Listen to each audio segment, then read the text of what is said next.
Hi all, welcome to YouTube channel. It's me Kavyalakshmi. കുറേ ദിവസമായില്ലേ എൻ്റെ ലോങ് വീഡിയോസൊക്കെ ഒന്ന് കണ്ടിട്ടല്ലേ. പിന്നെ ഇന്നിപ്പോൾ രാവിലെ തന്നെ നൂലപ്പം കോഴിക്കോട്ട് ഉണ്ടാക്കി. പിന്നെ മുട്ടയായിരുന്നു എൻ്റെ കോമ്പിനേഷൻ. എനിക്ക് ഭയങ്കര ഇഷ്ടമുള്ളൊരു കോമ്പിനേഷനാണിത്. കുറേ നാളുകൂടി കഴിച്ചപ്പോൾ ഒരു പ്രത്യേക ഒരു ടേസ്റ്റ്. നമുക്ക് എന്താ പറയുക, എനിക്ക് കൂടുതലും കോഴിക്കോട്ടയാണ് ഇഷ്ടം. പക്ഷേ ഇതും എല്ലാതും കഴിക്കും ഞാൻ. എനിക്ക് ഇന്നതൊന്നൊന്നുമില്ല. നമ്മളെ കടിക്കാത്തത് എന്നും നമ്മൾ കഴിക്കും. അങ്ങനെയാണ് ഞാൻ. അത് കഴിഞ്ഞ് ഇതൊക്കെ കഴിച്ച് വരുമ്പോഴത്തേക്കും ചെറുത് എണീച്ചിട്ടുണ്ടായിരുന്നു. അപ്പോൾ കുഞ്ഞിനെ കൊണ്ടുപോയിട്ട് പല്ലൊക്കെ ഒന്ന് തേപ്പിച്ച് മുഖമൊക്കെ ഒന്ന് കഴിച്ച് കൊണ്ടുവന്നു. പിന്നെ അവിടെ കുറച്ച് ഗപ്പി മീനുകളുണ്ടായിരുന്നു. അപ്പോൾ അവരെ നോക്കിയിട്ട് ഭയങ്കര ചിരിയും ഓരോ വർത്താനമായിരുന്നു. അതങ്ങനെ നോക്കി നിൽക്കണമായിരുന്നു. പിന്നെ ഇനി അടുത്ത ടാസ്ക് എന്ന് വെച്ചാൽ കുഞ്ഞിന് കഞ്ഞി കൊടുക്കലാണ്. ഞാൻ ചില ദിവസങ്ങളിൽ കഞ്ഞി കൊടുക്കും. ചിലപ്പോൾ നമ്മൾ രാവിലത്തെ പലഹാരം എന്താ വെച്ചാൽ അത് കൊടുക്കും. പക്ഷേ അത് ചിലപ്പോൾ കുറച്ചേ കഴിക്കുള്ളൂ. മീൻസ് ഒന്നോ രണ്ടോ മൂന്നോ വായ കഴിക്കുള്ളൂ. അതിൽ കൂടുതൽ കഴിക്കില്ല. അപ്പോൾ നമ്മൾ രണ്ടാമത് എന്തെങ്കിലും വേറെ ഉണ്ടാക്കണം. കഞ്ഞിയോ അങ്ങനെ എന്തെങ്കിലും സെറ്റപ്പ് ആക്കി വയ്ക്കും. എന്നിട്ടാണ് ഞാൻ ഭക്ഷണം കൊടുക്കുക. അതും കുറേ നേരം വേണം. കുഞ്ഞാണെങ്കിൽ മീനിൻ്റെ അടുത്തൊന്നും മാറുന്നില്ല. ആ കണ്ണാടിയുടെ ബോക്സും മേടിച്ച് അതിൽ മുക്കാനും ഓരോന്നൊക്കെ കാണിക്കാൻ നിൽക്കണമല്ലോ. അപ്പം ഞാൻ വേഗം വിളിച്ചു.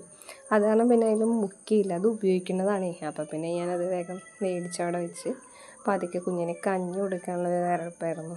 അപ്പോൾ ഓരോന്നിനൊക്കെ കാണിച്ചു, സൈക്കിളും ഓരോന്നൊക്കെ കാണിച്ചു കൊടുത്ത് അങ്ങനെ ഇതാക്കി കുറച്ച് കഞ്ഞിയൊക്കെ കുടിപ്പിക്കുന്ന പരിപാടിയായിരുന്നു. വാവിയുടെ കലാപരിപാടികളൊക്കെ കഴിഞ്ഞിട്ട് ഞങ്ങൾ ജസ്റ്റ് ഒന്ന് വെയിലൊക്കെ ഒന്ന് അറിയപ്പോൾ പുറത്തേക്ക് ഒന്ന് ഇറങ്ങിയതാണ്. ഇത് വരുന്നത് ആലപ്പുഴ ജില്ലയിലെ കായംകുളത്ത് വലിയഴീക്കലാണ്. ഇവിടെ ഒരു സുബ്രഹ്മണ്യൻ്റെ ക്ഷേത്രം ഉണ്ട് കേട്ടോ. ആ പുഴയുടെ ഭാഗത്തായിട്ടാണ്. എനിക്ക് ഇന്ന് വരെ അവിടെ പോകാനൊരു അവസരം കിട്ടിയിട്ടില്ല. പലവട്ടം അവിടെ പോയിട്ടുണ്ടെങ്കിലും അങ്ങോട്ട് പോകാനൊരു ഭാഗ്യം എനിക്ക് ഇതുവരെ കിട്ടിയിട്ടില്ല. ഇനി അടുത്ത വട്ടമെങ്കിലും പോകണം. ഇവിടെയാണെങ്കിലേ നല്ല ഭംഗിയായിട്ടോ കാണാൻ. ഒരു വശത്ത് എന്താ പറയുക, പുഴയുടെ ആ ഒരു ചേരലും പിന്നെ ഒരു ഭാഗത്ത് കടലും അപ്പുറത്ത് കായലും ലൈറ്റ് ഹൗസും. എന്താ ഒരു ഭംഗി. ഞങ്ങളിത് രണ്ടാമത്തെ വട്ടം കയറുന്നത്. ആദ്യത്തെ വട്ടം കയറാൻ പോയപ്പോഴേ അവിടെ ഒരു പരുന്ത് വന്നിട്ട് അവിടെ ഒരു വലിയൊരു തേനീച്ചക്കൂടുണ്ട്. അതിങ്ങനെ കൊത്തി ഇളകി ആകെ മൊത്തം അവിടെ അതിൻ്റെ ശല്യമായിരുന്നു. അപ്പോൾ അങ്ങനെ റീഫണ്ട് ചെയ്തിട്ട് രണ്ടാമത് കയറി ഇതാണ് ഇപ്പോൾ കേട്ടോ. അതിൻ്റെ ഉള്ളിൽ നടന്നു പോകാൻ രസമുണ്ടാവും. പക്ഷേ എൻ്റെ ഇപ്പോഴത്തെ ഹെൽത്ത് കണ്ടീഷൻ വളരെ മോശം. പ്രഷർ കുറവായിട്ട് അതിൻ്റെ ഒരു ചെറിയൊരു ഇതുണ്ട്. അത് കാരണം പിന്നെ ഞാൻ അങ്ങനത്തെ റിസ്ക് ഒന്നും എടുക്കാൻ പോയില്ല. അങ്ങനെ ലിഫ്റ്റിൽ കയറുകയാണ് ഞങ്ങൾ. അറ്റേ ടൈം 5 പേരാണ് അതിൽ കയറാൻ പറ്റുള്ളൂ. അങ്ങനെ കയറി മുകളിലെത്തുമ്പോൾ കാണുന്ന കാഴ്ച ഒരു പ്രത്യേക തരം കാഴ്ചകളായിരുന്നു കേട്ടോ. എന്തൊരു ഭംഗിയെന്ന് പറഞ്ഞാൽ ഞാൻ എൻ്റെ ജീവിതത്തിൽ ആദ്യമായിട്ട് ഇങ്ങനെ ഒരു ലൈറ്റ് ഹൗസിൻ്റെ മുകളിൽ കയറുന്നതും ഇങ്ങനത്തെ കാഴ്ചകൾ കാണുന്നതും. അതാണെങ്കിലോ നമ്മുടെ ഒരു പ്രത്യേകതരം ഭംഗിയെന്ന് വെച്ചാൽ പുഴയുടെ ആ ഒരു ഭാഗവും കാണാം, നമുക്ക് അതിന് ചുറ്റുമുള്ള എല്ലാ കാഴ്ചകളും കാണാം. അതായിരുന്നു ഒരു പ്രത്യേക രസം. പിന്നെ എന്താ പറയുക, സന്ധ്യയായില്ലേ, അപ്പോൾ ആ സൂര്യൻ അസ്തമിക്കുന്നതിൻ്റെ ആ ഒരു ഭംഗി, ആ നേരത്തുള്ള കടലിൻ്റെ ഭംഗി ഒന്നൊന്നര ഭംഗിയാണ്. അത്യാവശ്യം നല്ല രീതിയിൽ തിരക്കുണ്ടായിരുന്നു. പിന്നെ എനിക്ക് ഈ വീഡിയോസൊക്കെ എടുക്കുമ്പോഴേ എന്താ പറയുക, നമ്മൾ ഇത്രയും ഹൈറ്റിലല്ലേ, ഞാനിങ്ങനെ താഴേക്ക് ഇടയ്ക്ക് നോക്കുമ്പോൾ എനിക്ക് ഭയങ്കര ടെൻഷനും പേടി. ഞാനിത് പറയുന്നത് ഞാൻ വീണാൽ എങ്ങനെ, അങ്ങനത്തെ ഒരു ഇതായിരുന്നു എനിക്ക്. സത്യം പറഞ്ഞാൽ ഈ തുമ്പത്തൊക്കെ ഭയങ്കര ഷിവറിങ് പോലെയായിരുന്നു കാലൊക്കെ. ഞാനതുകൊണ്ട് വീഡിയോ എടുക്കുമ്പോൾ പിന്നെ താഴേക്ക് നോക്കലേ നിർത്തി. പിന്നെ നേരെ നിന്ന് വീഡിയോ എടുക്കലേ. ഇതൊന്ന് കാണുമ്പോൾ തന്നെ ഒരു പ്രത്യേക ഭംഗിയാണ്. നമുക്കിതിൻ്റെ ഫോണിലൂടെ അത് എത്രത്തോളം ഭംഗി അറിയണ്ടെന്ന് എനിക്കറിയില്ല. നേരിട്ട് കാണുമ്പോൾ ഗംഭീര ഭംഗിയാണ്. പിന്നെ ഈ ലിഫ്റ്റിൽ കയറി ഇറങ്ങുമ്പോഴേ ഈ ചെയിനല്ലേ, അപ്പം അതിൻ്റെയൊക്കെ കിരികിരി ശബ്ദവും, എന്നിട്ട് ആളെന്നെ പേടിപ്പിക്കുകയും ചെയ്തേ. ശരിക്കും പറഞ്ഞാൽ ഇവിടെ അഡൾട്ടിന് വലിയവർക്ക് 25 രൂപയാണ്. അത് വേർത്താണെന്ന് ഞാൻ പറയുള്ളൂ. നമ്മൾ ലൈഫിൽ ഒരു വട്ടമെങ്കിലൊക്കെ പോയി ഇതൊക്കെ ഒന്ന് കാണണം.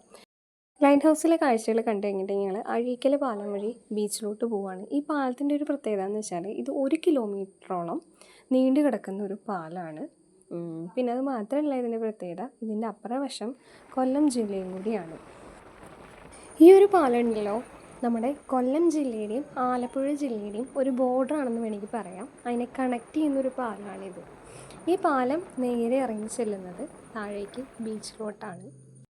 അങ്ങനെ ഇതാ ഞങ്ങളിവിടെ നോക്കുമ്പോഴേ എല്ലായിടത്തും ഫുള്ളാണ് പാർക്കിങ്. കാറാണെങ്കിലും ടൂ വീലറിനൊന്നും വെക്കാൻ പോലും സ്ഥലമില്ലാണ്ട് അത്രയധികം തിരക്കായിരുന്നു. പിന്നെ ഇപ്പോൾ വെക്കേഷനല്ലേ, അത് കാരണം അത്യാവശ്യം നല്ല രീതിയിൽ തന്നെ തിരക്കുണ്ടായിരുന്നു. പിന്നെ എല്ലാവർക്കും എന്താ പറയുക, വൈകുന്നേരം ആകുമ്പോൾ ഒന്ന് വന്നിരിക്കാനും കാറ്റ് കൊള്ളാനും ഒരു ടൈം പാസ് എന്ന് പറഞ്ഞ പോലെ നമുക്ക് വന്നിരിക്കാൻ പറ്റിയ സ്ഥലങ്ങളല്ലേ ഇതുപോലത്തെ.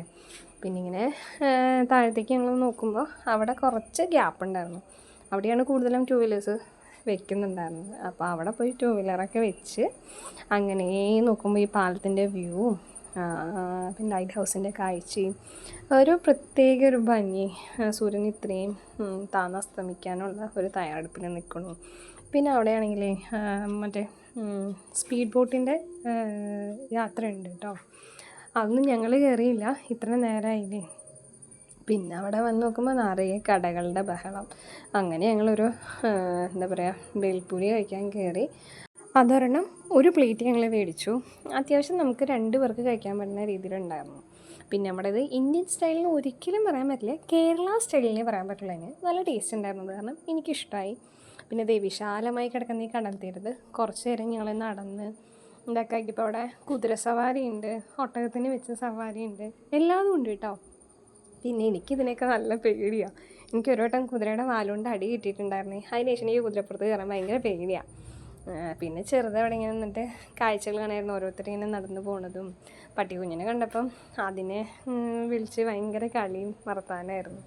അത് കഴിഞ്ഞ് ആൾ നോക്കുമ്പോഴേ ഇങ്ങനെ വൈകിട്ടാകുമ്പോൾ നല്ല കാറ്റില്ലേ, അപ്പോൾ മിക്കവരും മറ്റേ പട്ടം വെച്ചിട്ട് കളിക്കണ്ടായിരുന്നു. അപ്പോൾ അത് നോക്കിയിട്ട് കുറച്ച് നേരം നിന്ന് പിന്നെ കുഞ്ഞാവ നോക്കി. ആദ്യമായിട്ട് അതൊക്കെ കുഞ്ഞാവയും കാണുന്നത് അത് ആദ്യമായിട്ടാണ്. അപ്പോൾ അതിൻ്റെ ഒരു സന്തോഷവും.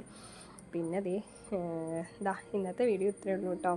വീഡിയോ ഇഷ്ടമായാൽ ലൈക്ക് ചെയ്യണം, ഷെയർ ചെയ്ത് സബ്സ്ക്രൈബ് ചെയ്ത് കൂടെ നിൽക്കണേ.